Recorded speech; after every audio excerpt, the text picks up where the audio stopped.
Hello, I'm Teresa Talea, and I would like to talk to you about 4 paradigms of creation.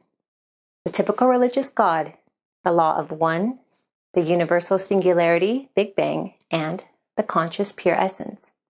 The first 3 are the main belief systems of people on Earth, and the last one is something I'm introducing that I think a lot of people also intuitively feel, but we haven't really been taught this as much as the first 3, or at all. I suggest that you read my book, Eternal Humans and the Finite Gods, before coming to any conclusions here, because I provide a lot more background and detailed information about it. Let's get started. The typical religious God is believed to be the creator. And as this creator, it contains all aspects for creation. So basically, we can call it the everything. So this creator would sit up there and then expand from itself and create the heavens and different layers and more matter. And then the Bible says that angels are created just a bit above humans. And then there's the animals and plants and whatever else. So we can see here that it's a tiered hierarchy. Even if we could also view it a bit differently, where this could be, I guess, in the middle in a way, and then that there's layers outside of it, like around it. But nothing can return to this place. Everything is outside of this God, and it is believed to be an entity. Normally, it is believed to be an entity, especially in Judeo-Christianity with Yahweh, and with Islam, there's Allah. And they are, unfortunately, the 2 main warring God groups that are messing with people on our planet. So these entities, usually fathers, this father or entity is believed to be the most magnificent. I guess in one regard, when you say it's magnificent, it is all of everything. So it's omnipotent, all-powerful, omnipresent, and omniscient, all-knowing. And this all makes it seem so wonderful, but as in all or everything, it also contains bad along with the good. So the Bible especially, this God, Yahweh, gets angry like us, is jealous, has lots of negative emotions, but justifies it because of this all, everything that it claims to be. So this then would change our belief of this pure, wonderful God that's just separate from all the bad, because it does make it like us. It combines everything in this big type of all-one paradigm, but everything is distinctly different. So it is basically viewed as a tiered hierarchy. The law of one is also seen as the creator. This belief is interesting because it severely blurs the lines between the entity and creation. And that's the point of it, because it says that there's no separation. Everything is made of the exact same material, and all of the divisions between us, separation between us, is just an illusion, because what appears to be divided is really a hologram that takes from the previous full everything layer and projects itself into a supposedly different layer in all of its fullness, even though it's a fraction of that fullness. And so everything that we see in all of our differences here is just an illusion. I'm going to do my best to explain this belief because it is more of a philosophy than a tangible, workable model. The only real type of mechanical explanation that I've seen gives a base 12 mathematical model. So this little creator is not necessarily small. It is this big sphere where everything is created within it. So this one with the mathematics has the division or multiplication of 12. The highest number I've seen with this base 12 math goes up to 20,736. So it would be 112, 144, 1,728, and then the 20,000. The 144 is an important number. It is actually in the Fibonacci sequence. The 12 isn't actually in the Fibonacci sequence, but the 144 is. It is a significant number, aside from 12, with the 12 tribes and the 12 disciples of the Bible. The 144 is the 144,000 Jews that would be saved for the New Jerusalem out of the 12 tribes. And then 144 is the number of cubits for the New Jerusalem wall. 144 is also the oversoul level. So in Theosophy, up to like 150 years ago, they believe that Lucifer is the oversoul. So this would be Lucifer here or Lucifer here. This was the 144 there. And if he's, a bit higher up, or another entity is a bit higher up there, they would be the 1728. And then at the fifth level would be the 20,001. So let's just kind of do the 144 right now. The 144 would have it, since everything is a replica of what came before it, it would have it as 12 circles, 2, 3, 4, 5, 6, 7, 8, 9, 10, 11, 12. And these are all supposed to be symmetrical. Then within that, to be the 144, we'll have another 12.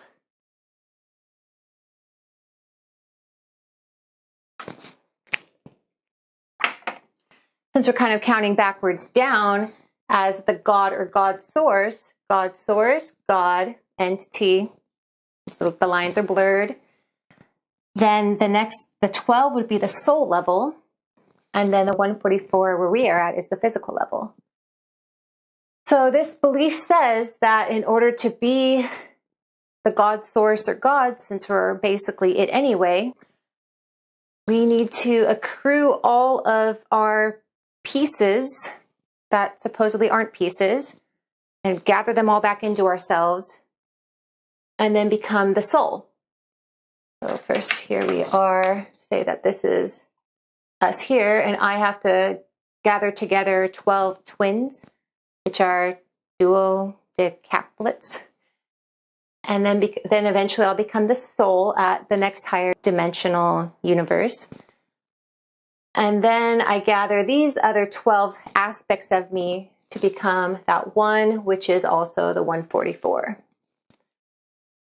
If this would be that entity, as Theosophy teaches, or any other type of teaching, because this does make it out to be entities, not necessarily creational aspects, because creation doesn't manifest in such simplified cookie cutter ways. There's many, many cells, many different ways of patterns, and I'm not a sphere. So this is extremely simplified, and it's more talking about the entities instead of actual creation. But here they're saying it is actual creation, where these are types of universes. But then there's no formula to explain what goes on within each type of universe. So we'll just talk about the entities here, since that's really what their math mainly talks about. So if this is a type of God entity that the typical religious God is, I really don't think it would want to share its glory with other beings. It still would want to maintain a hierarchy. And when you really think about the law of one, it is a hierarchy, because these are divisions of what was before it. We are divided up. They are saying that we have to accrue other fragments to become whole again. So we're not whole. The Fibonacci sequence, when it expands, it is a fractalized type of process where it does refract from what came before.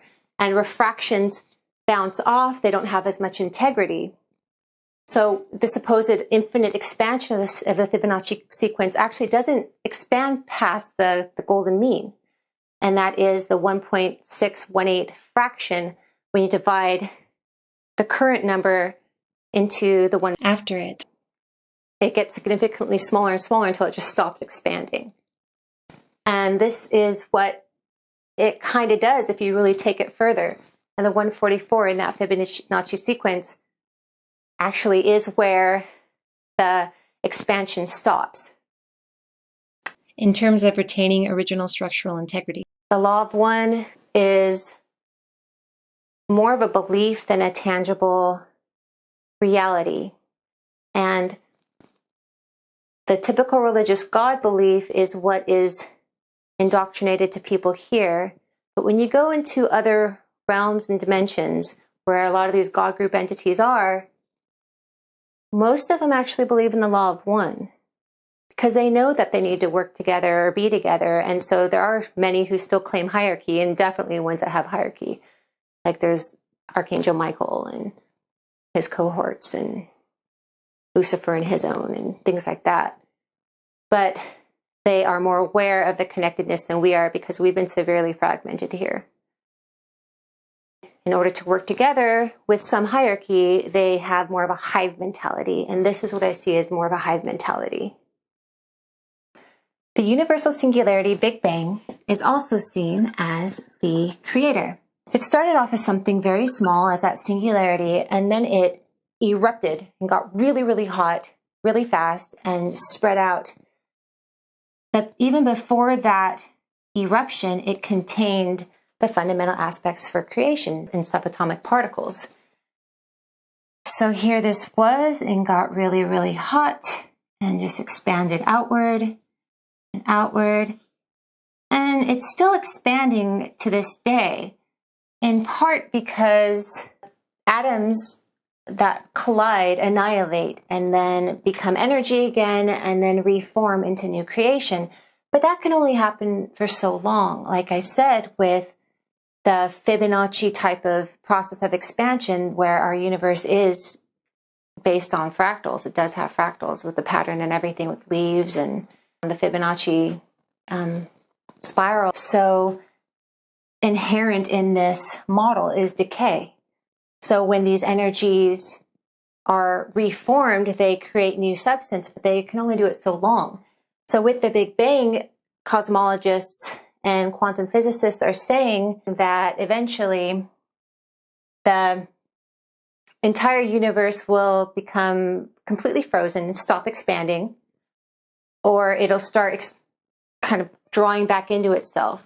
And with that, some different scientists have thought, well, the universal singularity isn't necessarily this small little something that just kind of expanded out in waves and plasma. It could also be like a giant supernova something.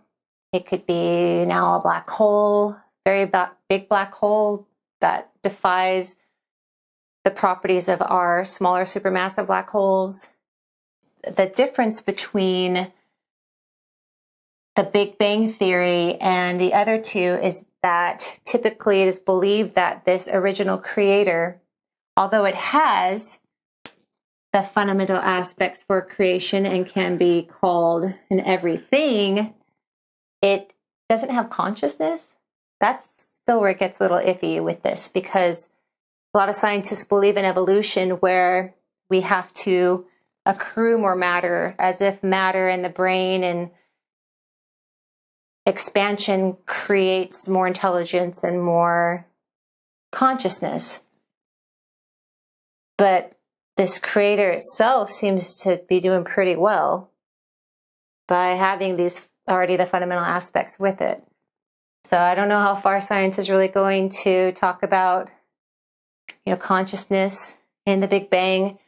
They are still basically saying that the Higgs boson is the God particle, but the Higgs boson, when they've already isolated it at the Large Hadron Collider, they only saw it for literally a tiny fraction of a second, and then it just decayed. The scientists are working hard because they are basically going off what they can. They are taking into account the tangible evidence around us, how there's a lot of separation built in and all of these strange forces that most of which we cannot see. And so they're doing their best to monitor, to document this, to understand this. But if our entire universe is based on decay and destruction, how can they think that there is an eternal component and the energy actually living forever and maintaining its integrity? At least the religious belief systems say that there's something eternal, but they also agree with the Big Bang Theory by saying that they mix the good and the bad. And they have decay as well and death, because they created that death. And so if they created that death, then death can't be really separate from this, right? Because everything's the same, supposedly.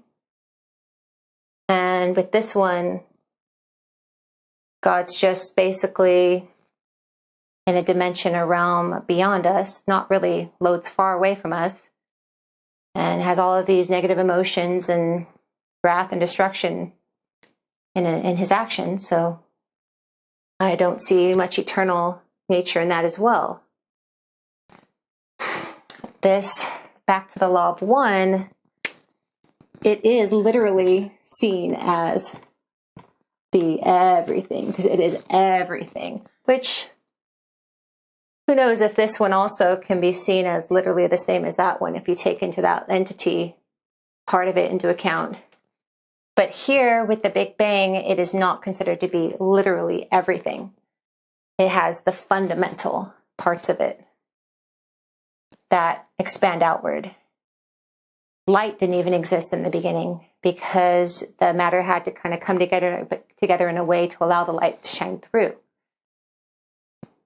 So this is something interesting to consider, how they have their similarities and differences. Let's go fix this part really quick, because it has other things in it and layers and stuff. It's not just like perfectly uniform expansion. It's a bit chaos in there as well. Now, with the conscious pure essence, it is the only thing that is not a creator. And I say that because everything here has vibration and other components that it has given from a part of itself. It's a little tricky to explain the differences with this because, of course, I'm not in those realms, but I'll go on what I have intuitively known and what I see, what I've learned. The conscious pure essence is also a small little dot. It's just a point. It's just something that came into existence and has been in existence. And I wonder if it's always been in existence. When you learn about this paradigm, you will see how old and vast everything is.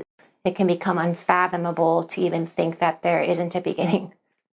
So this conscious pure essence is called the all that is the pure essence.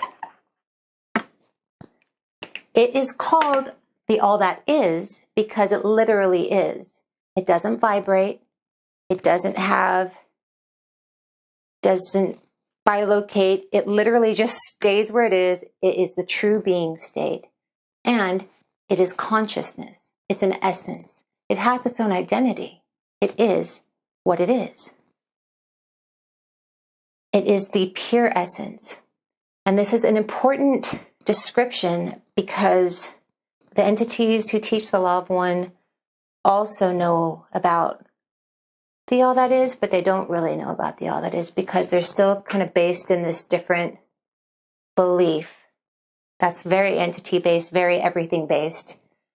So they just say all that is. And all that is everything. And that's not at all true when it comes to the true original, all that is the pure essence. It's a description. There's no vibration. There's nothing like that because it's before everything was created. That's why it does not, as a consciousness, consider itself a creator. So as consciousness, the all that is had intent because this all happened before. So even though it's technically always in the present, I'm going to talk in past tense because if it's what happened before us. It had intent and expanded that intent past a type of separation to maintain its own identity. So there's a separation, then intent, and then that intent has separation, has desire, and that desire is finally what can start some pre-type of movement, and then separation. And here is the first field frequency, finally the first field frequency. And the field frequency is what is technically a creator. But as a creator, it is not the creator. There's a massive difference. Here, it is not an everything whatsoever. It is pure. And as something pure, it cannot contain the complexities of creation afterward. Things had to kind of build up from that tiny little, almost like a seed. But that seed doesn't have anything that came before it. It's just this pure, truly fundamental building block. And so here you can kind of see it like it's this films around it and just layers around it, and there's no bound. And there's no spherical construction, there's no finite anything. It's just there. And then even as the separated layers, there's not really a boundary to that too. It's just beyond the harsh type of constructs that we know here. So this now as, oh great, that is drying out already. So this as the first field, pre-field frequency. Then it kind of goes out as it may. Because each of these layers have their own consciousness, their own identity. They're maintained in their own type of layer. And then, so there is no real mathematical understanding about that because it kind of happened the way it happened until matter comes together more into more structure. And in the structure, then it starts creating pre-grids and grids and templates that more complex matter forms upon. And that becomes expanded outward as that template. So this paradigm, it has every layer before it expanding out like parents, like we have here, giving birth to the next layer, imparting its own fundamental nature into that next layer, but that next layer has still its own identity, own consciousness. So every new layer, every new pre-matter or construct being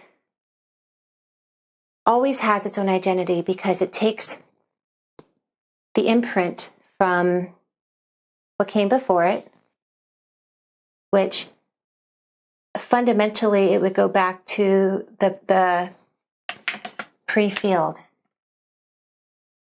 frequency.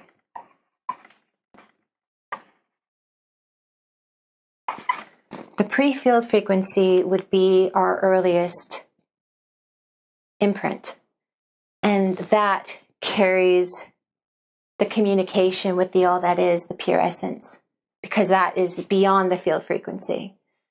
What I'm saying here is that every subsequent layer literally does not go before what it was built with. It has its own place, and it's perfectly fine with that. It's free as it doesn't have to merge with something else. It is always connected to what came before it, and it can always be connected to what came after it, depending upon the will of that new being. I spent a lot of time in my book explaining this new paradigm, because here I won't even do it justice with how I have learned it to be. It feels very pure and simple, and we have our own interdimensional, multi-layered pathway of access to it. So it can be instantly reached because the connection's pure, it's clear. That all that is the pure essence doesn't have anything outside of it. It will always remain what it is. The layers afterwards will never gain what's after it. It always is what it is. And the pre-field frequency is the same, just like me, okay? I'm going to explain what we are inside. We are always going to be who we are, but inside of us, we're built with all of these layers before us, as far as we can go with the imprint of the field. So basically, right after the field frequency, because that's an imprint. So these are imprints, but they're not necessarily going to be actualized.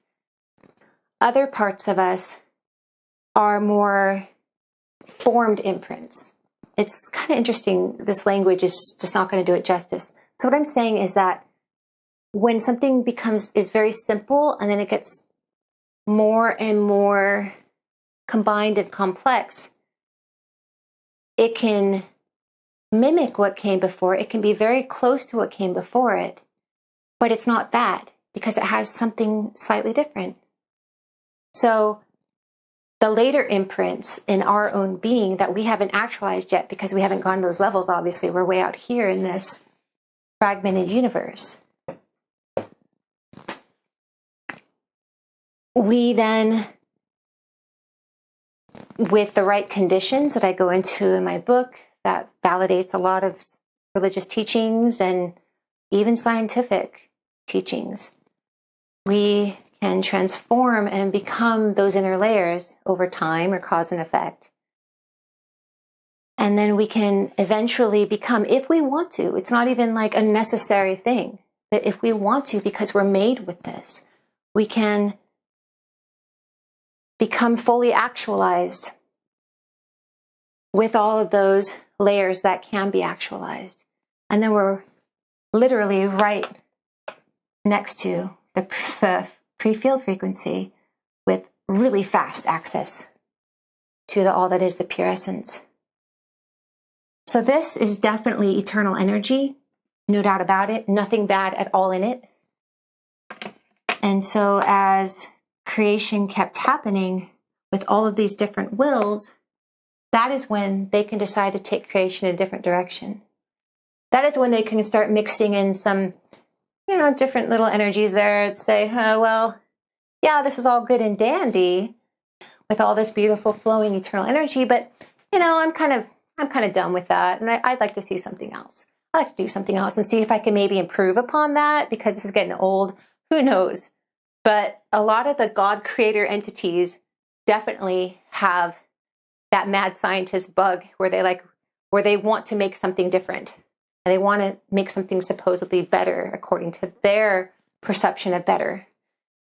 And these beings, I sincerely doubt that they have gone beyond whatever level they're at in their own physicality to go inside of all those beautiful layers in themselves, those eternal layers, to then go, oh, wow, I don't need to improve upon this whatsoever.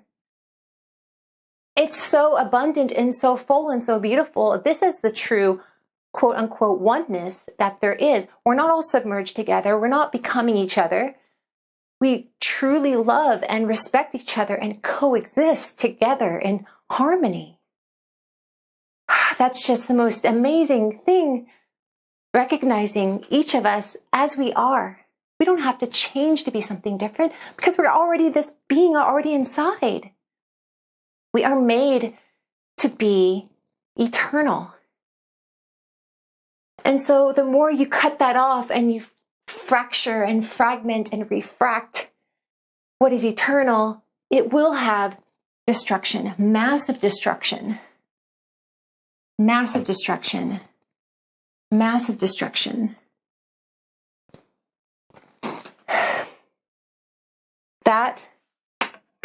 These three paradigms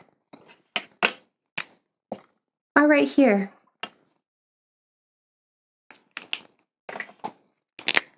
Even more and more and more. There it is. And by looking at the Hubble telescope, you will see how this is not unique. It is in so many places, too many places. Thus confirming that there are many, many, many, many otherworldly entities out there playing God and playing around and changing what was and what is. This does not change. Period. So this doesn't really have a future unless it gets in line and transforms to that type of pathway. Because interestingly, this in its distortion where it is can actually be very similar, and actually is very similar to this realm over here, but this does have that direct pathway. It does have. This doesn't. This actually depends upon that. This needs this guy to go here to get its life. Because life does not exist with death. That's just completely contradictory. This is the source for all life. And all this is life.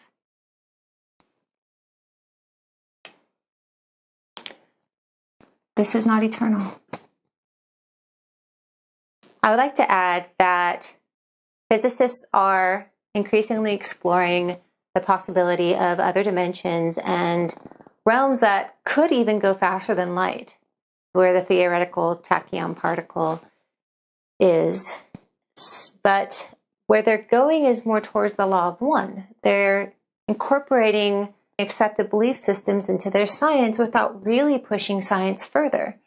As I show here, one notable physicist named David Bohm defined his view as creation being an undivided flowing movement, where instead of the law of one's view being just still but vibrating, David Bohm's view has the universe as like a flowing stream, where he uses the analogy of a stream where all the energies or particles crash into each other, which definitely supports the Big Bang Theory and creating expansion that way. And it forms new ripples, but those ripples aren't anything really new. They're just different expressions of what the stream is.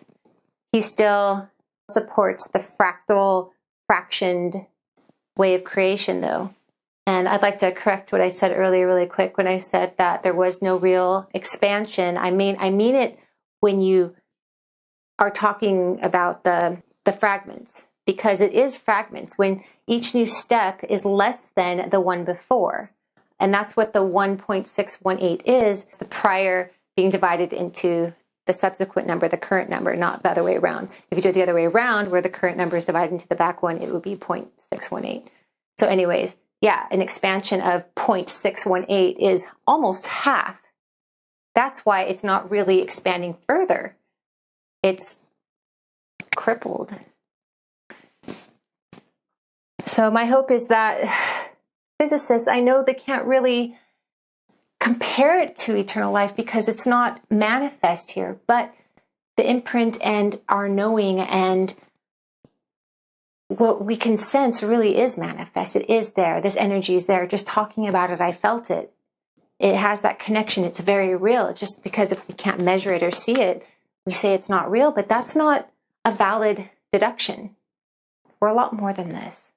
I don't want to be reduced to what I can measure. I know that we're more than this. So again, I sincerely request that you read my book to get a lot more information about these 4 paradigms. And you can come to your own conclusion. Please think about this more. Think deep within yourself to see what you most identify with. That puts the power back in your hands versus what you've been told by someone else. If you truly believe that life is life, that there is something pure, there's something good, that love is not fractured, that you have worth, then I invite you to go further past your limiting belief systems and truly find that eternal life within yourself. Thank you.